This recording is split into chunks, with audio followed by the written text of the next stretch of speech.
Hello, and welcome to my first podcast of my rewatch share of Cheers. That's one woman's opinion.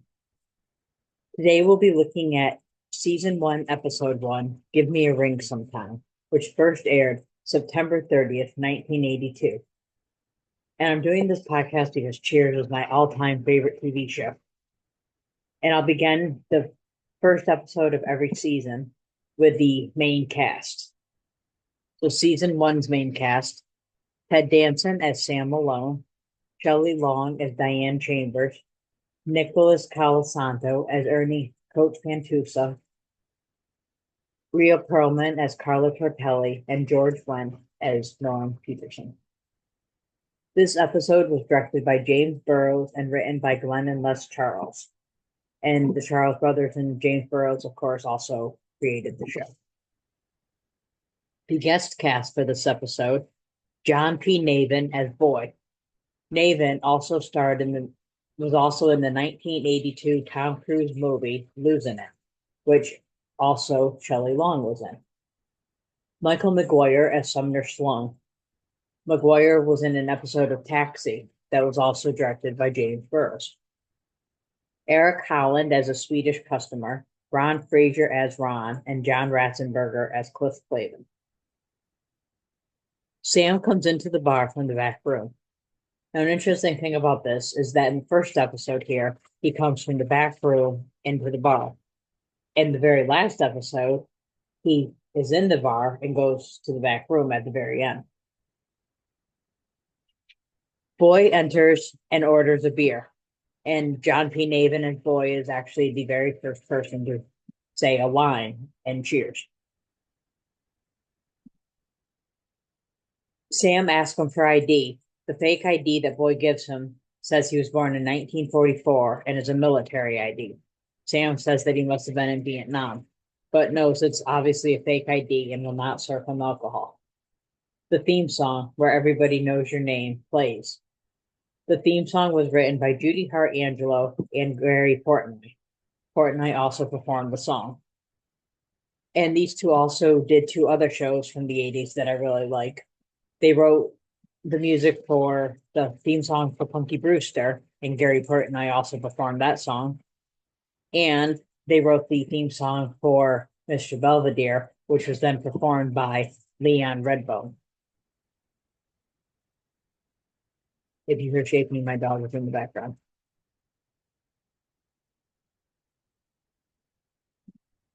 So after the song, Diane and Sumner enter the bar.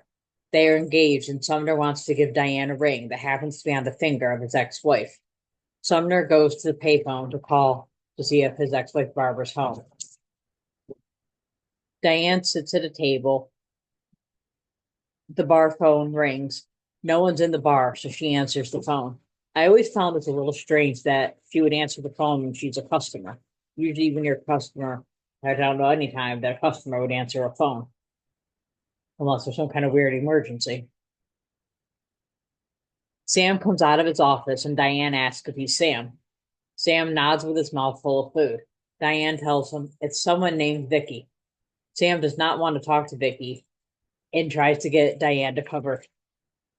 So he starts mimicking that he had left, and then he's going like this, hoping she'll say that, he cut it. He went to get a haircut. Instead, Diane says that he had to go to mime class. She hangs up the phone, and Sam says, well, and Diane says, you're a magnificent pagan beast. Sam takes that as a compliment, and then says, what is the message? Diane is not happy about lying, and Sam offers to buy her a drink. She orders the best champagne that he has. He tells her that it wasn't that good of a lie. Sumner returns from the payphone and explains they are getting married. Sumner tells Sam how he and Diane met and then how he proposed. Sam is very disinterested in Sumner Sloan and Diane Chambers at this point, and he finds them a little arrogant, especially Sumner. He's even more arrogant than Diane. To the point that actually Sumner's not very likable. I think Michael McGuire does a great job, so I don't want people to confuse this when I say Sumner's not likable. Sumner is not likable. McGuire does a great job playing Sumner and making him not likable. Sumner returns from the payphone. Oh, sorry, I did that part already. I lost my place. Oh, Sumner tells Diane he's going to get the ring and asks Sam to keep an eye on her. He leaves, and Diane tells Sam that he doesn't have to talk to her because she's not in the habit of talking to bartenders. And as you can see, we're slowly starting to get to know the characters. And as more come in, we'll get to know them. Coach comes in and tells Sam about the Patriots draft pick.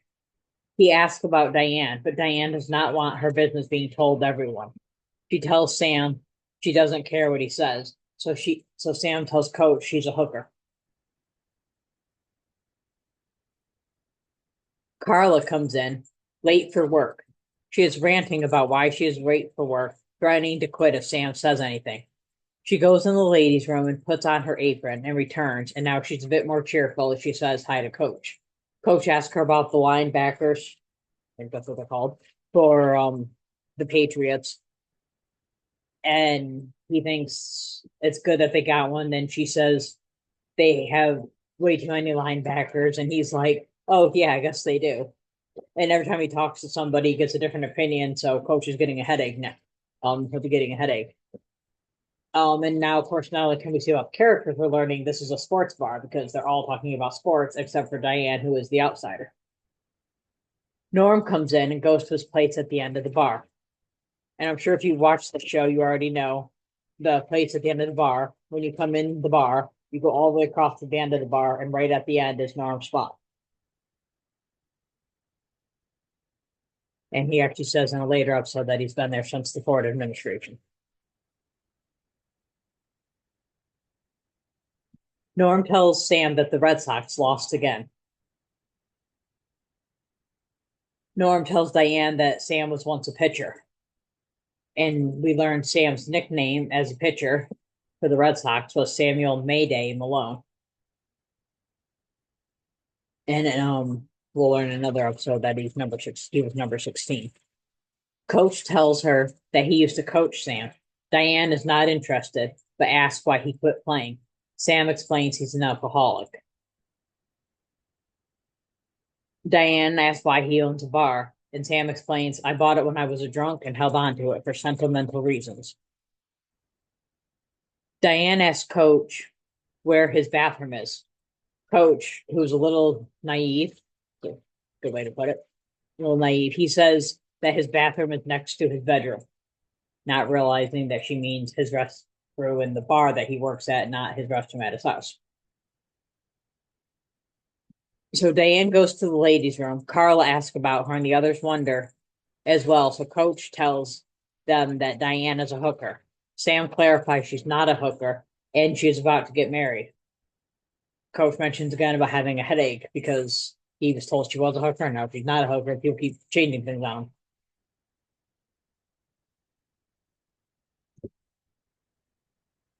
They applaud when Diane returns. Oh, oops. That's the spot. Sorry. Oh, yeah. They applaud when Diane returns, and she looks at Sam, who explains they missed you. Carla tells Diane, over an hour goes by. Sorry. Over an hour goes by as Diane waits for Sumner. Carla tells Diane to make a run for it. Diane calls Carla a bitter little person, and Carla explains that she would be bitter too if she had a husband who left her to take care of four small children alone. And she explains that her ex-husband um, cheated on her and that she put him through school, which was TV repair school. The Barflies are discussing the movie where people sweat the most. Sumner returns. Oh, I almost forgot. During the scene where they're discussing the sweatiest movie, Cliff says body heat, which Ted Danson was in. And when he says body heat, they do a close up of Ted. Sumner returns and Diane tells him about the sweat movie discussion. Sumner says, cool hand Luke. And they all think that was a great answer. He says he couldn't get the ring and is confused after seeing his ex-wife. They are about to leave when the phone rings. Carla answers Carla answers the phone and she asks Sumner if his name is Sumner Sloan. And then when he says it is, she starts laughing. And I love her laugh. It's a great laugh. Sumner returns and Diane tells him, oh, sorry. It's after he gets off the phone, he tells Diane that Barbara, his ex, changed her mind and he's going to get the ring, and he leaves again. It's getting late and Coach takes Norm home. And now we're learning some about Norm. He came in almost at the beginning and he stays right through to the end.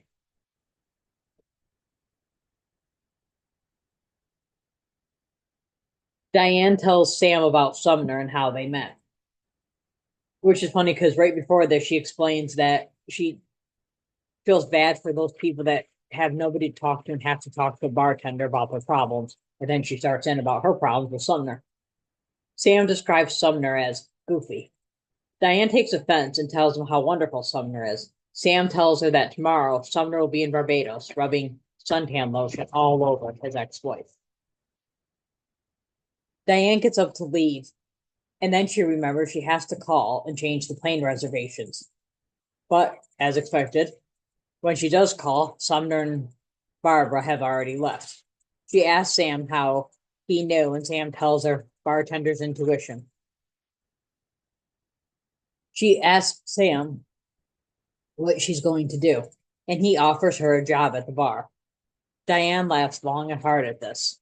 And I tell you, between Diane and Carla, who both have great laughs, Diane is a little bit better. Both great laughs, though, in this episode. Carla brings Sam an order for drinks. Diane asks why he would think that she would want to work for the bar, and he tells her that she likes the people, she thinks the people like her. She needs a job, and the phrase magnificent pagan beast never left her mind. Sam forgets what he's supposed to be making for Carla's order, so he asks her, but it's Diane that rattles off the drink order. The following week, Diane serves her first customer. She goes on about how she never expected to work in a bar. And she explains that she is a student of life and that she likes to study people and that a bar is a great place to get to study people. After her long story, she finds out that the customers do not speak English. Carla, Coach, and Sam all laugh as the credits show. So I gave this episode 4 out of 5 beer nuts. I decided to use my rating system instead of the traditional stars or thumbs up to be beer nuts because on the bar there's always bowls of beer nuts and pretzels. So 4 out of 5 beer nuts. I think they did an excellent job introducing the characters.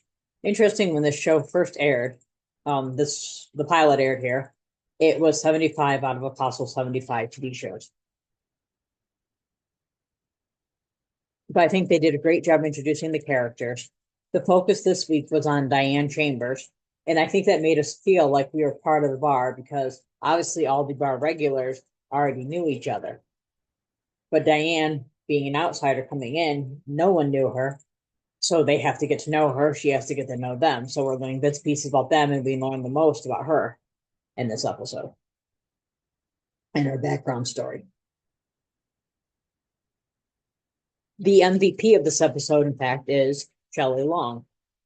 I think she did a magnificent job.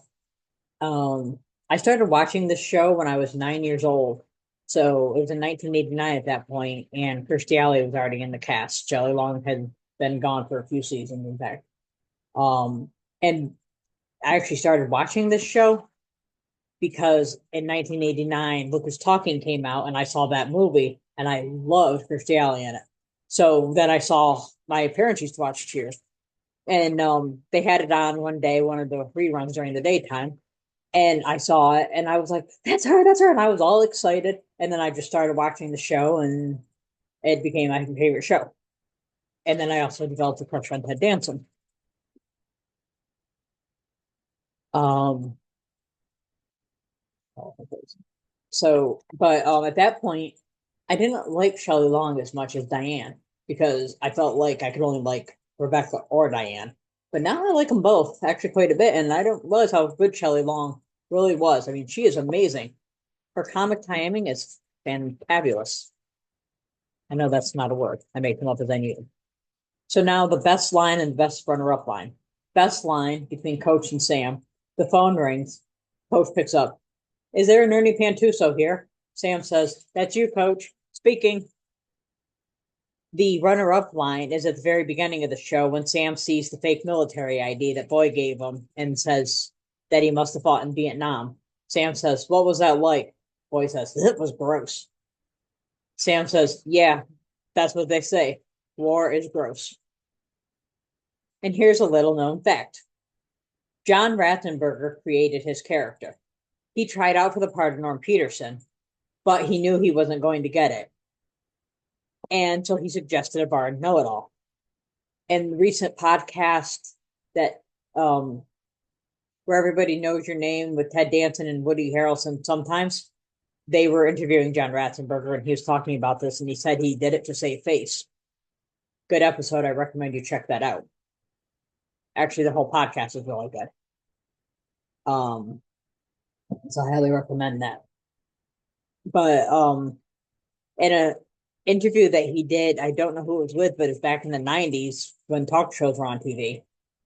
He was saying that if you go up to anyone that has those chain things in their back pocket there, that if you ask them any question, they'll be able to answer it. He was a regular guest star throughout the first season, and it was not until season 2 that he became a regular cast member. So that is the end of my first episode. Thank you for listening. You can email me with comments at cheers1womansopinionpodcast.com. You can also find my Facebook group, Cheers, that's One Woman's Opinion. And you can join that group. You can find it on Instagram, Cheers, One Woman's Opinion Podcast. And both in the email and Instagram, the one is the actual number 1. Whereas in the Facebook group, it's spelled out like this, where it's ONE. And I look forward to seeing you next time when we review Sam's Women. So thank you for listening to One Woman's Podcast. Have a great day.